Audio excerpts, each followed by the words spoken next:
Menteri Ketenagakerjaan Yasirli mengungkapkan data pemutusan hubungan kerja atau PHK hingga Mei 2025 mencapai 24.000 orang. Menaker menambahkan secara tahunan angka PHK di Indonesia meningkat dibanding tahun lalu. Kemudian saat ini sudah terdata itu adalah sekitar 24.000. Jadi sudah sepertiga ya, sepertiga lebih dari belum lebih ya, sepertiga dari tahun 2024. Ya, jadi kalau ada yang bertanya PHK year to year gabungannya itu saat ini dibandingkan tahun lalu memang meningkat. Ya, ini potretnya. Dan 3 provinsi terbanyak PHK Jawa Tengah, Jakarta, Riau, dan 3 sektor terbanyak itu adalah industri pengolahan, perdagangan besar dan eceran, dan aktivitas jasa lainnya. Dan saudara, kita akan membahas lebih dalam terkait lonjakan angka pengangguran di Indonesia tahun ini bersama anggota Komisi 9 DPR RI dari fraksi Nasdem, Pak Nur Hadi, lalu juga sudah bergabung bersama kami senior ekonom dari Indef, Mas Tauhid Ahmad. Selamat malam semuanya, terima kasih sudah bergabung bersama kami di Sapa Indonesia Malam. Selamat malam. Kabar Mbak? Ya, terima kasih Bapak, apa kabar? Saya akan ke Pak Tauhid terlebih dahulu. Pak Tauhid, kalau kita lihat jumlah pengangguran di Indonesia bertambah, bahkan lebih banyak dari tahun lalu. Lebih dari 83.000 orang menjadi 7,28 juta. Ini per Februari 2025. Seberapa mengkhawatirkan sebenarnya angka ini jika kita kaitkan dengan situasi Indonesia khususnya? Ya, saya kira tadi juga ada disampaikan oleh Menteri Pak Yasirli ya, bahwa kemungkinan tahun ini angka pengangguran itu akan bertambah. Kalau kita lihat Februari ke Februari tadi sudah dinyatakan meningkat, dan kemungkinan nanti di bulan September pengukuran kedua akan jauh lebih besar. Ada beberapa faktor. Yang pertama adalah perlambatan ekonomi Indonesia yang kemarin baru saja diumumkan sebesar 4,87 ya. Padahal pada periode yang sama tahun lalu sudah di atas 5% ya. Saya kira kalau selisih yang cukup jauh, bahkan mungkin beberapa lembaga, bahkan IMF memperkirakan ekonomi kita hanya 4,7, maka otomatis serapan tenaga kerja tidak sebesar tahun lalu begitu, yang biasanya di angka 3 juta.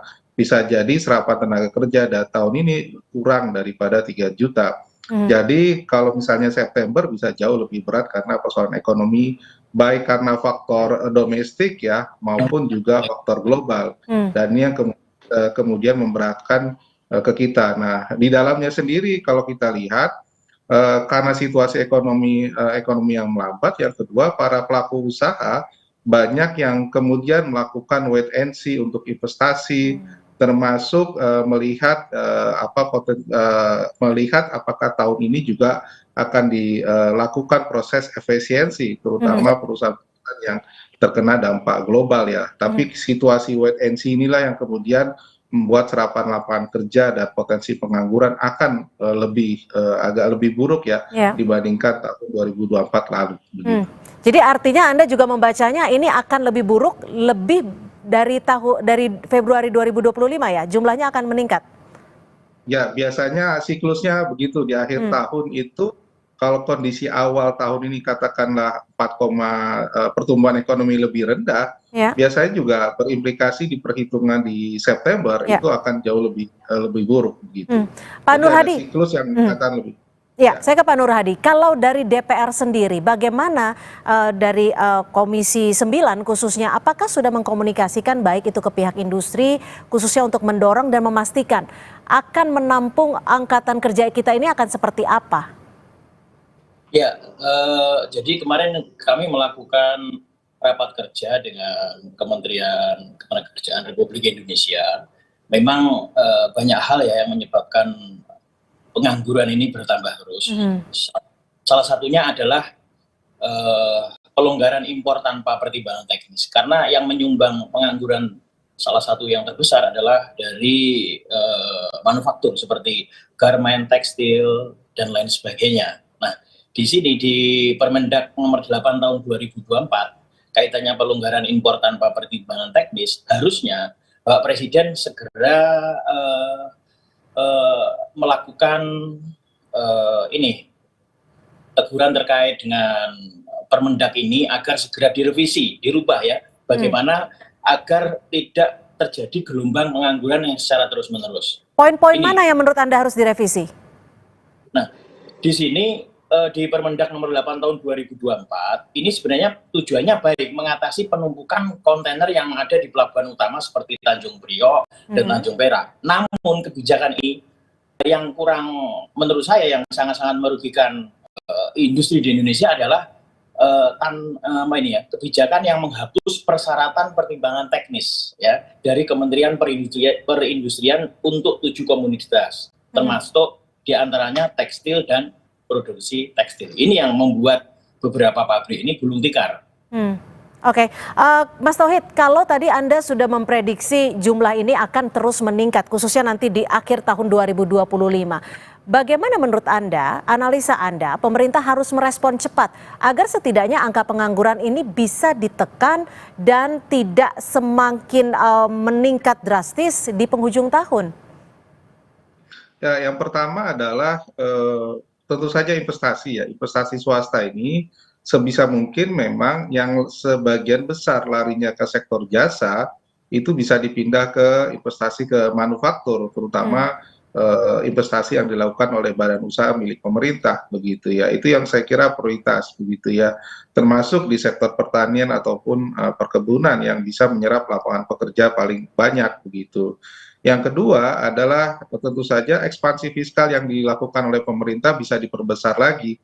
Kemarin sudah ada untuk membuka ya anggaran pemerintah sekitar 50 triliun. Saya kira dengan situasi sekarang ya, kalau anggaran pemerintah hanya dibuka 50 triliun itu tidak cukup, maka perlu ditambah. Nah, ini dialokasikan pada sektor-sektor yang padat tenaga kerja ya, dan bisa memberikan efek kepada multiplier ekonomi yang lebih tinggi, terutama di sektor industri ataupun sektor katakanlah infrastruktur ya. Saya kira ini akan menjadi prioritas begitu ya. Yang ketiga, mau tidak mau, bagi perusahaan-perusahaan yang terkena dampak dari situasi global, memang harus diberikan insentif, baik fiskal maupun non-fiskal. Misalnya, keringanan untuk pembayaran cicilan, keringanan untuk pemberian kredit dan sebagainya, sehingga mereka masih bisa bertahan dan tidak melakukan pemutusan hubungan kerja begitu. Saya kira ini tiga hal yang paling mendesak dilakukan. Begitu. Pak Nur Hadi, bicara soal intensif, lalu bagaimana DPR RI ini sudah bekerja sama dengan pemerintah? Khususnya apakah insentif ini bisa diberikan kepada perusahaan setidaknya untuk mencegah PHK semakin meningkat?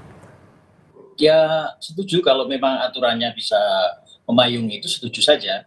Termasuk juga ini insentif yang diberikan kepada perusahaan-perusahaan asing yang ingin menanamkan investasi di Indonesia ya, yang bagaimana ini perlu dipermudah ya di berbagai aturan pajak. Ini penting sekali.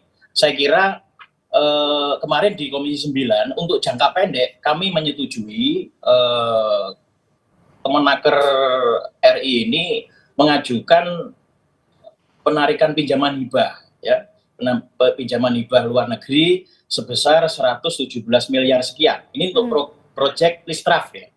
Di mana proyek Listraf ini diharapkan nanti akan dilakukan beberapa tahapan ya. Tenaga kerja Indonesia memiliki keterampilan yang lebih sesuai dengan kebutuhan industri. Informasi pasar kerja lebih akurat dan mudah diakses oleh pencari kerja dan pemberi kerja. Ini untuk jangka pendeknya. Tapi untuk jangka panjang saya kira pengangguran akan terus bertambah dan tidak bisa dibendung kalau kita hanya berpikir sesaat saja. Artinya harus jangka panjang ya? Jangka panjangnya ini kaitannya di dunia pendidikan. Di dunia pendidikan kita lihat ya, kurikulum yang sudah berjalan saat ini hanya kita berorientasi gelar saja. Kan menurut ini yang sudah ada laporan Bank Dunia ya, bahwa di tahun 2024 ini ada 56% tenaga kerja di Indonesia yang bekerja tidak sesuai dengan latar belakang pendidikan. Ya, artinya saya kira Kementerian Ketenagakerjaan Republik Indonesia juga harus duduk bersama dengan Kementerian untuk membicarakan ini. Bagaimana tidak hanya kaitannya dengan sisi akademisi saja, tapi juga dimasukkan program kurikulum yang bersifat advokasi. Oke, Mas Tauhid, kalau tadi sudah ada masukan beberapa hal yang setidaknya bisa mengatur ataupun membantu untuk menekan angka PHK, tapi yang juga menjadi sorotan adalah bagaimana iklim perekonomian, iklim bisnis, iklim investasi di Indonesia ini juga banyak dipertanyakan. Apa sekiranya yang bisa dilakukan agar iklim usaha di Indonesia ini bisa lebih baik, agar investor juga tidak khawatir atau tidak takut untuk menginvest di Indonesia? Ya, yang pertama iklim investasi dari si makro ya, memperbaiki kondisi perekonomian ya. Misalnya katakanlah bagaimana BI rate kemudian bisa diturunkan agar para katakanlah pinjaman bisa lebih pinjaman bisa lebih besar lagi begitu ya.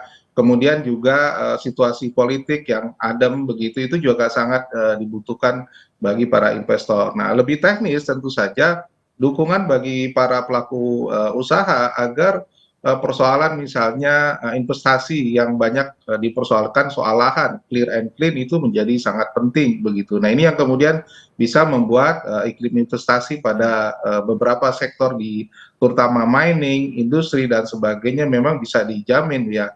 Negara lain bahkan sudah memberikan insentif pembebasan pajak yang cukup panjang untuk beberapa investasi yang padat tenaga kerja begitu. Nah, ini yang saya kira perlu didorong untuk beberapa sektor utama, terutama yang pada tenaga kerja yang butuh kepastian. Termasuk mungkin tadi yang saya kira sempat menjadi problem adanya aksi premanisme yang mengganggu para investor. Nah, ini yang juga katakanlah harus dibenahi agar para investor melihat bahwa kita negara yang aman juga bagi para pelaku usaha begitu. Tapi kalau bicara singkatnya nih Mas Tauhid, apa setidaknya yang bisa diperbaiki dalam waktu singkat, dalam waktu cepat agar PHK tidak terus berlanjut sehingga pengusaha dan juga investor bisa kembali memperkerjakan karyawannya atau mereka yang sudah di PHK dapat segera mendapatkan pekerjaan?